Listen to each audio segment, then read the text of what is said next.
Picture this. A friend very dear to your heart is killed in a car accident. Where exactly do you go from here? I personally lived this nightmare 5 short months ago, and I was unsure of where to go. But my friends and I found a solution that would remind us to live our life to the fullest, just as our late friend would. We found that the best way to remember our friend was to honor her life.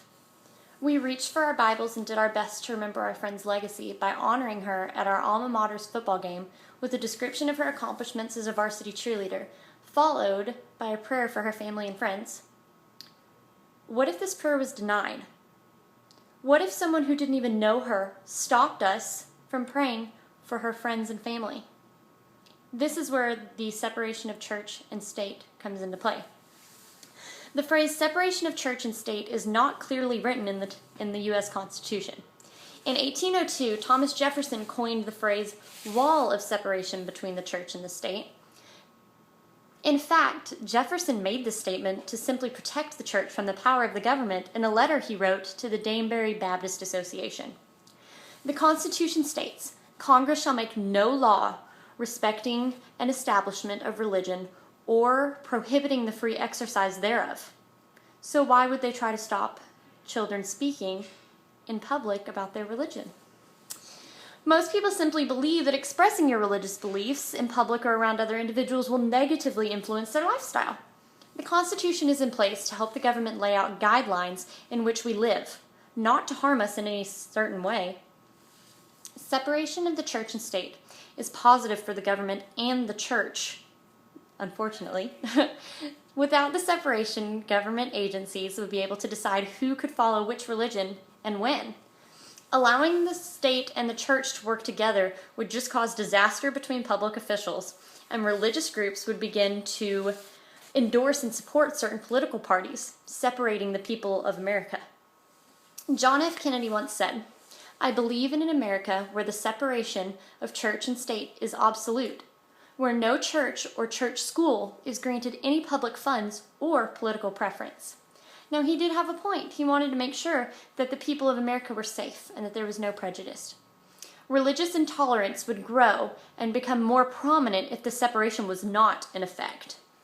America already has to deal with the opposition of certain religions, and if there was no wall or separation, it would simply take over the government and harm the American people.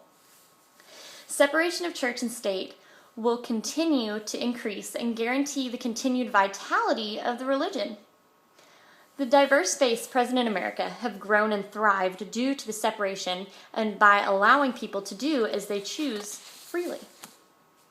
The Establishment Clause of the First Amendment prohibits the government from engaging in activity that favors, supports, endorses, or advances any type of religion. This clause was put into place to protect those whom don't share the same beliefs as the people around them, which it was put in place for a very clear and particular reason. Several cases regarding the separation of church and state have recently emerged in the state of Texas. Kuntz High School in East Texas won a case allowing their cheerleaders to make posters with Bible verses on them for their football players. A district judge granted an injunction allowing them to continue displaying religious-themed banners pending the outcome of a lawsuit. While the Freedom from Religion Foundation has become involved with the case in order to protect those students who are not Christian. The group says that the messages violate the First Amendment clause, barring the government, or any publicly funded school district in this case, from establishing or endorsing a certain religion. The Anti-Defamation League has also stated that public schools are for children of all faiths, or no faith. This is where it starts to hit home for me. The Birdville Independent School District is allowing students to say prayers over the PA system before football games. I graduated from Richland High School, and now juniors and seniors at the school are able to apply and are selected at random to speak during time of reflection before the football games. I have personally witnessed people saying prayers and people congratulating the band and so on and so forth. It's up to the student, and the school district has no control over what they say. The school district says the students are speaking under a state law that requires school districts to establish a limited public forum, which in this case gives students the right to speak publicly before all school events. After hearing these stories, I would hope that you would agree with me when I say that the United States needs to reevaluate its laws separating the church and state. Times have changed, and although I truly do believe that the government needs to stay separate from the church, speaking publicly about your religious beliefs is still your right. And if students want to share those beliefs, it is morally okay.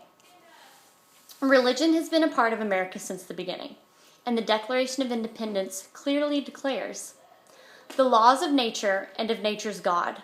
We hold these truths to be self-evident, that all men are created equal, and that they are all endowed by the Creator with certain unalienable rights.